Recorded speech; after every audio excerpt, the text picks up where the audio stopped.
Alright, welcome back to Laundry Hamper. Today's episode, cross-dressers from the African community claiming that celebrities have certain diseases when they don't, i.e. Cardi B having herpes, as well as Beyonce doing narcotics. Watch my previous video, you will see proof that I do not do narcotics. Christian Dennis and Tasha K. 2020 February to present, physical assault by Tasha K as well as Christian Dennis for reporting on human trafficking that brings Africans in the country as they got here by the Fabulous Sisters in order to keep me quiet for speaking on human trafficking on this very date. So twice I was physically assaulted, and I am showing the world a physical assault. Both assaults are attached. So I was assaulted technically 3 times, one by the Iran Prime Minister's son, once by Christian Dennis, and once by Tasha K, cross-dressers, for speaking on human trafficking.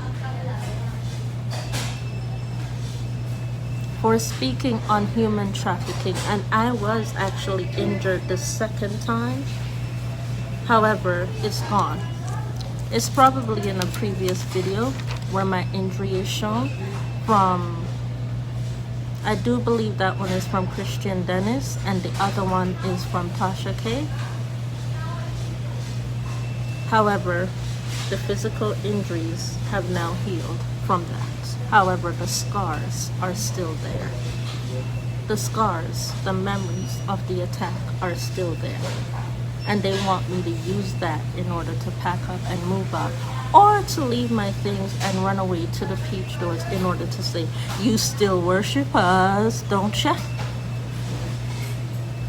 Because they're right here through the peach doors. Is that what you want me to say? Christian Dennis and Tasha K? Because I don't think so.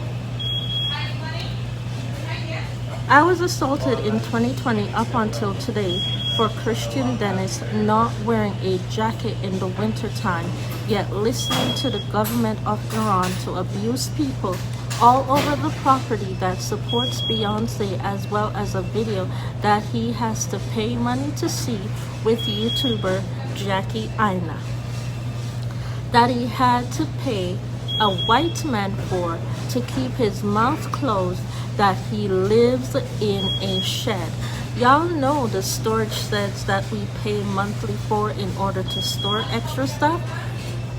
That kind of shed. And also y'all know those pod sheds? That kind of sheds. Y'all know the backyard tool sheds? Those kind of sheds. Y'all come to Canada from South Africa, that's how y'all gonna live. Y'all have no toilet, y'all have no running water, you don't get clean clothes, you don't get winter clothes, you don't even get food. And if you beg for the food, you're going to be assaulted for it in order to assault other people, in order to get all of the things that I just mentioned. Are you sure you want to live that lifestyle? After traveling 6-7 months with absolutely nothing to eat, babies dying, traveling in boxes, and I mean traveling in boxes with only cutout holes, stacked one on top of the other, not being able to move 1 inch. Are y'all sure you want to live that lifestyle in the shipment containers that go on the sea? Do you want to live that lifestyle just to get a whiff of what Canada is like? Which is not what you think at all, because Canada is not turning into South Africa. Canada is not and will not turn into South Africa. After what I've experienced with a whole lot of South Africans, both good and bad. Both good and bad, because yes, Curtis Jackson is a South African. He is. However, not all South Africans are who they seem to be.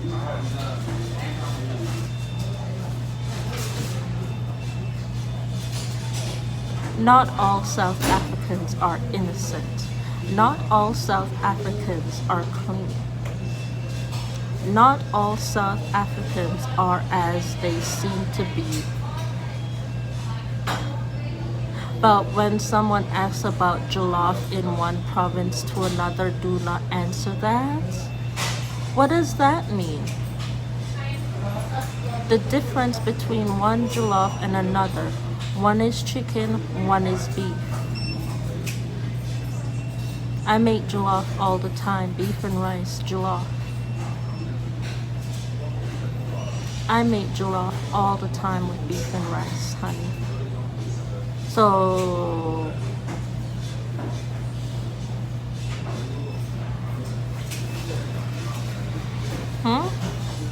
we also have what we call curry goat in Jamaica, which is another form of jollof. We also have in Iran duck meat, which is another form of jollof.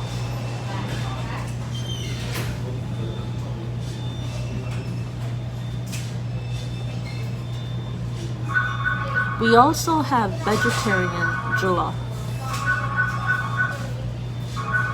It's the same stuff that you're gonna be eating here in Canada that you're running away from eating in South Africa. They just butter it up and make it look good. Because what do? They steal the stuff in order to be able to cook it. Not one of these South Africans that came via Selena's shipment or Esmeralda Rogers' shipment has ever in their life paid for anything on this land called Canada. They have never paid for anything. They have never gotten ODSP. They have not gotten any financial, nothing. Some of them live in churches. They live on the church couch. Some of them steal money and steal identifications in order to run a church known as Faith International.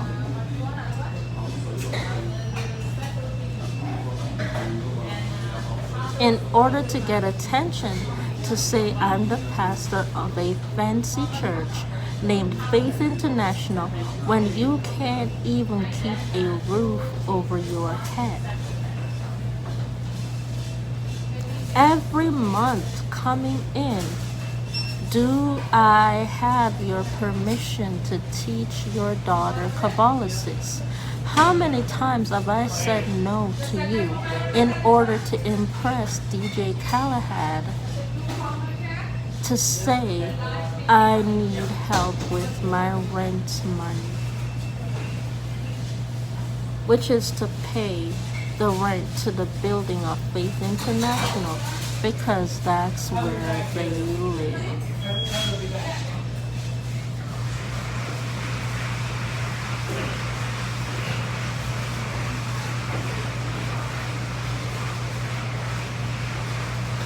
So, let me ask you this question. Is it worth it to spend all that you have earned in South Africa? All that $100,000 rupees for 6 to 7 months, only to shit up yourself in containments on top of each other, shit up yourself, not get clean clothes, live in storage sheds like the ones I've explained. And if you need more photos, I will have them photos linked up right here. I will have the photos placed in right here. So are you sure that this lifestyle that you're paying $100,000 for is worth it? Because you will either end up dead, malnourished, starving, or still continuing to fight for your life to stay in freedom, quote unquote words, freedom in Canada. Are you sure that the $100,000 that you want to send them to Grandma Dugata, because you don't know how long Grandma Dugata is running from the police in Canada for harming me? How long has Grandma Dugata, who came from South Africa by ship, has been running from the police to not go back to South Africa? How long has she been running? And Grandma Dugata could also be a male dressed as a female. Is it worth it? Is it worth it to want to come and see Grandma Dugata? Let me tell you something about Lupita and those yellow feelers. She brought them to South Africa herself because she wanted to get rid of them. Because she bought shoes that she wasn't supposed to purchase. Those shoes were only on display. She bought them. She can't get the money back for them. So the only way in order to see the money roll around for those Fila shoes is for everyone in the community to get an opportunity to wear them. That's a size 9.